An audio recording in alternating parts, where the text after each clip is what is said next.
शासकीय योजनांची अचूक, वेळेवर आणि पारदर्शक माहिती नागरिकांपर्यंत पोहोचावी यासाठी येवला तहसील कार्यालयाच्या वतीने व्हॉट्सअप चॅनलची निर्मिती करण्यात आली आहे।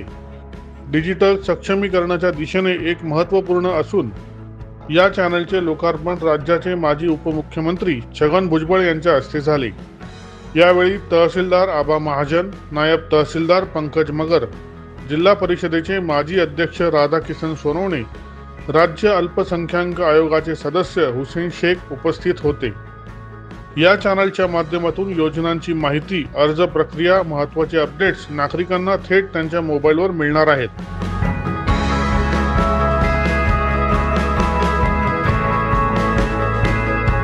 दैनिक भ्रमरसाठी प्रतिनिधी दीपक सोनवणे, येवला।